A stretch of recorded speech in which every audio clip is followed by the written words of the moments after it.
Hola chicos, ¿cómo están? En la clase de hoy vamos a ver el tema de las estructuras de las obras de arte, en general de todas las imágenes.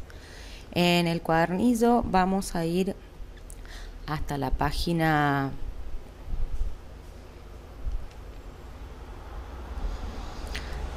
7. El tema se llama la estructura de la imagen visual y vamos a entender cuál es la importancia de la estructura como ente organizador de las formas. Lo primero que vamos a ver es qué son los formatos. Los formatos en sí es la forma que tiene la imagen, ¿sí? La forma externa. En este caso tenemos, por ejemplo, un ejemplo de un formato rectangular vertical, un formato rectangular horizontal. El formato vertical generalmente se utiliza para retratos o personas vivas. El retrato horizontal es más tranquilo, transmite mayor sensación de tranquilidad y se suele utilizar, por ejemplo, para paisajes. Hay formatos redondos que, si bien son sumamente equilibrados, son bastante difíciles de utilizar debido a la dificultad en disponer los elementos. También hay formatos más libres, como por ejemplo los formatos que incorporan diagonales, como en este caso un cuadro romboidal. Y también hay formatos absolutamente libres e irregulares que terminan por integrarse en el contexto. Si ustedes se fijan, estas obras terminan por formar o tener como marco la pared en sí. Cada uno de los formatos le agrega algo a la obra, ¿sí? Por ejemplo, la vertical es una línea que exige cierto esfuerzo y está relacionado básicamente con la vida, ¿sí? Simbólicamente la vertical se asocia a la vida y la horizontal se asocia a la muerte o al descanso o a la paz o a la tranquilidad. Las líneas diagonales ejercen un dinamismo muy fuerte que dota a la obra de una energía muy especial y una inestabilidad. Otro elemento que debemos analizar en las obras de arte son los centros de atención. Los centros de atención en realidad son simplemente esos lugares donde nosotros vemos que la obra nos llama la atención. Por ejemplo, en este caso, en este ejemplo, evidentemente los centros de atención están configurados por las mariposas. Luego hay elementos lineales que también ejercen cierta fuerza que dirige nuestra vista en sentido de esas líneas. Y acá se repite un poco lo de los formatos. Las líneas horizontales tienden a ser más calmadas, a estar más asentadas, y las diagonales expresan una fuerza, un dinamismo, una alegría, una energía que puede ser descendente o ascendente. También hay ritmos. Los ritmos son elementos que se repiten en una obra en distintos lugares y van llevando la vista de un elemento a otro como si fuesen pequeños centros de atención o acentos que generan movimiento y dinamismo en una obra. Hay algunos principios sobre lo que tiene que ver con la composición. Podemos pensar en una composición simplemente centrada, donde el elemento principal se ubica en el medio. Esta composición es una composición muy sencilla y muy evidente.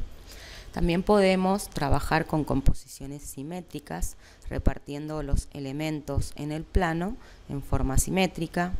Podemos trabajar con una composición que está basada en nuestra forma de percibir el mundo y que de alguna forma las cosas que están abajo, al ser más pesadas, se sostienen mejor. Por eso podemos, si separamos el plano en 4, podemos recargar el primer cuadrante de la derecha y de la izquierda inferior con mayor cantidad de elementos.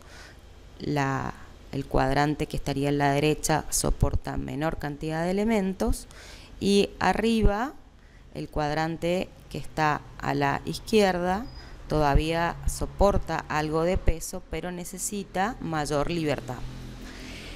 Cuando se trata, por ejemplo, de fotografías, muchas veces se utiliza este tipo de composición que se llama 3/3 y que en realidad es dividir el espacio de la imagen en 3/3 en sentido vertical y horizontal para tratar de evitar ubicar los elementos en el centro. Por ejemplo, en el caso de la línea de horizonte, es conveniente que la línea de horizonte no quede a la mitad de la imagen, sino que esté arriba o abajo. Y los personajes, las personas, los objetos, generalmente tenemos que tratar de ubicarlos en alguno de los puntos que determinan el cruce de las verticales y las horizontales.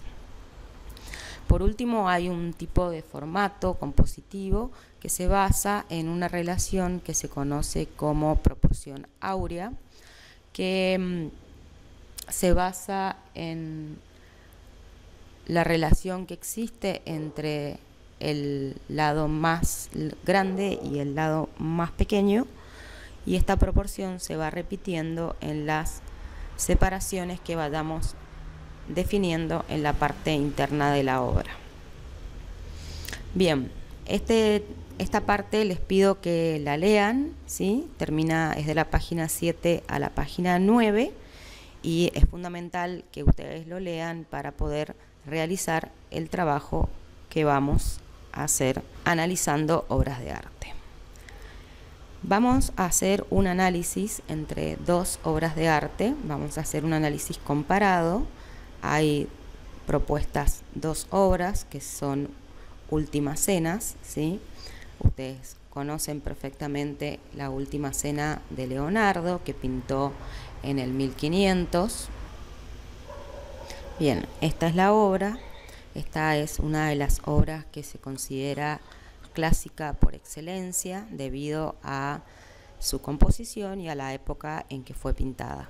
Esta obra es un mural que está ubicado en la pared posterior de una sala y lo que intenta el artista, que es Leonardo da Vinci, es continuar ilusoriamente la perspectiva de la sala, o sea, tratar de generar como que el espacio continúa en la obra. Lo que vemos acá abajo es el marco de una puerta que se ha tapado con un plano gris, pero lo que hay acá es una puerta que se integra con la obra, y esta obra tiene la particularidad de que de alguna forma los apóstoles y Cristo están sentados del otro lado de la mesa, como invitándonos a nosotros a participar de esta última cena.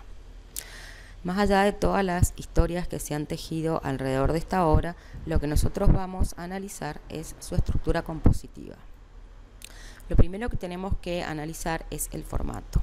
Esta obra tiene un formato horizontal muy alargado, casi que si lo dividimos en dos partes vamos a ver que son dos cuadrados perfectos. El centro de la obra, lógicamente, está la figura de Cristo, y este formato horizontal es lo que le da a la obra esa expresión o ese sentido de tranquilidad, o sea, de una cena relativamente tranquila.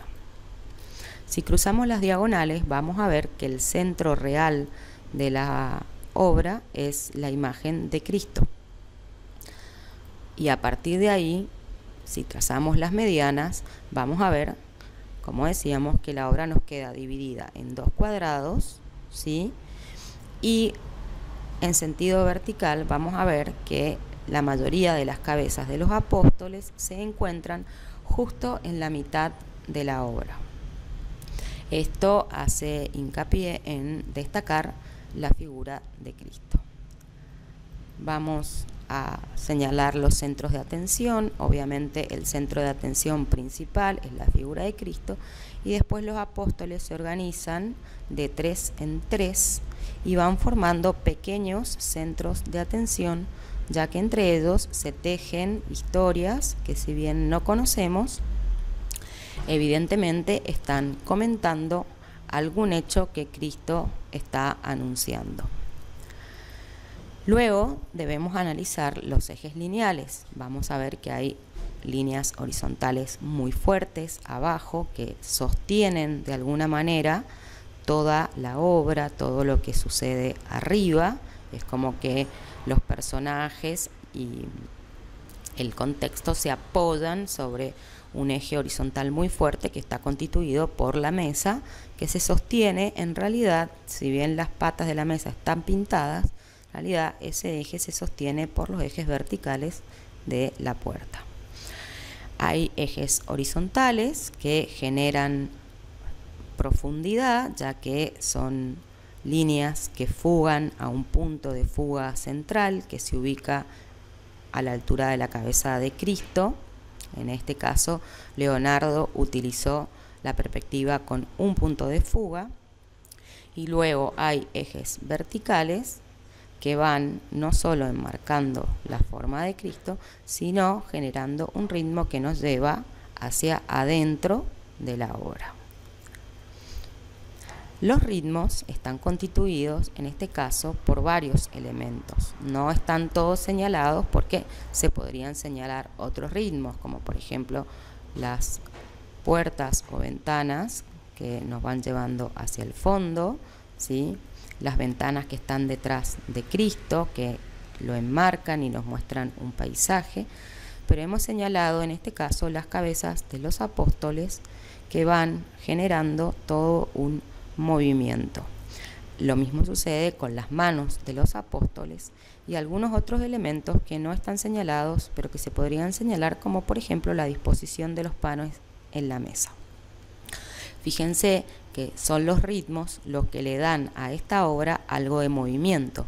En sí la obra es una obra sumamente estática y simétrica que, si no fuera por el movimiento y los gestos de los apóstoles, no podríamos entender que lo que en realidad sucede es que Cristo acaba de anunciar que uno de sus apóstoles va a traicionarlo.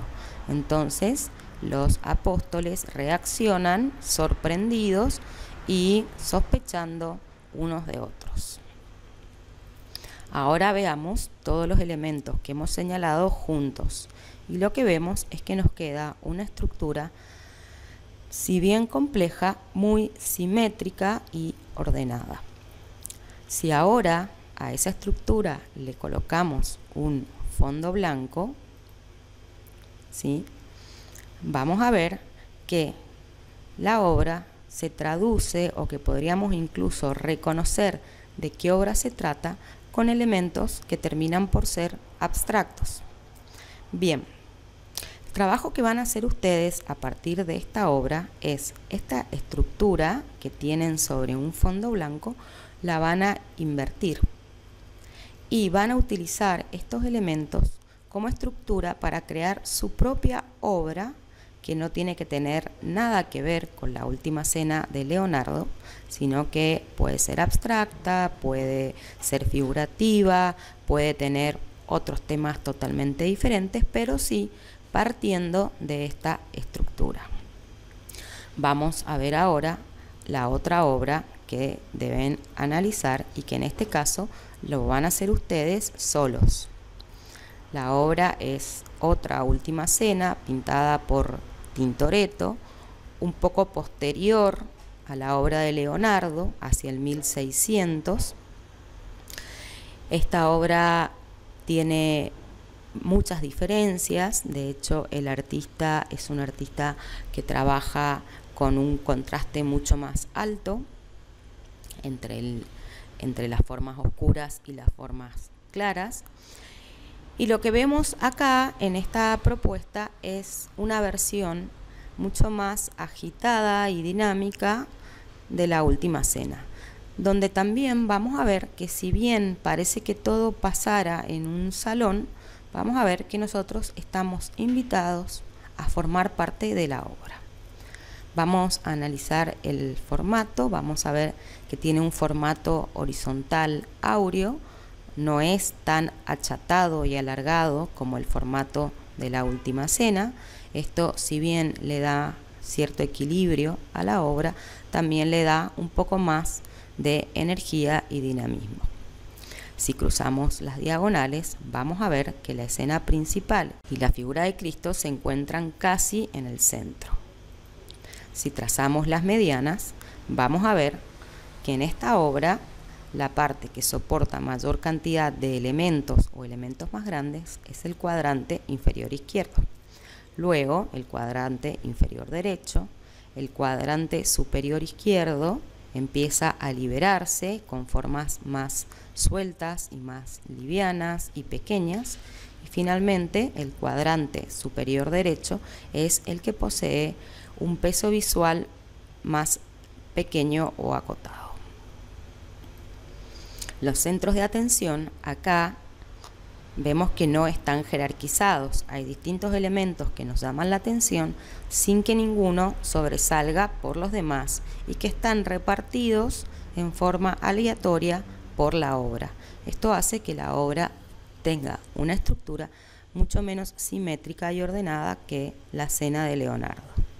Si analizamos los ejes lineales, vamos a ver que la obra se estructura en función de una diagonal muy fuerte que nos lleva hacia el fondo de la sala. De esta manera, con estas líneas que fugan a un punto que se encuentra en el fondo a la derecha, ya no en el centro como en la obra de Leonardo, nos están invitando a ingresar y a dirigirnos hacia el fondo de la obra. Hay algunos elementos que son curvos, que son muy fuertes, que le dan cierto dinamismo y cierta movilidad a la obra. Y vamos a ver qué sucede con los ritmos. Evidentemente en esta obra hay muchos ritmos que se pueden señalar. En este caso hemos señalado las cabezas de los personajes. Y si vamos siguiendo estos elementos, vamos a ver que nos van llevando hacia el fondo de la obra para traernos de regreso por el primer plano que se encuentra en la parte inferior derecha de la obra. Vamos a ver todos estos elementos juntos y lo que vemos acá es que la estructura resulta mucho más dinámica, desequilibrada, movida, enérgica que la obra de Leonardo. Si lo ponemos sobre un fondo blanco, vamos a ver que empieza a aparecer una propuesta de trabajo totalmente diferente. Nuevamente, el trabajo de ustedes va a consistir en invertir la obra y a partir de esta estructura realizar una obra propia, original, abstracta, figurativa, geométrica, como ustedes quieran, pero integrando estos elementos estructurales. Bueno, espero haber sido clara en mi explicación y el resto de las explicaciones se las voy a dejar en la tarea. Este trabajo lo van a poder hacer en forma digital. Yo les voy a brindar un programa y un tutorial para trabajar en la computadora. También lo pueden hacer con alguna aplicación de celular que trabaje con imágenes y preferentemente con capas. También, si no tienen la posibilidad de hacerlo en forma digital, pueden hacerlo sobre un papel de calcar y una obra, y las obras impresas.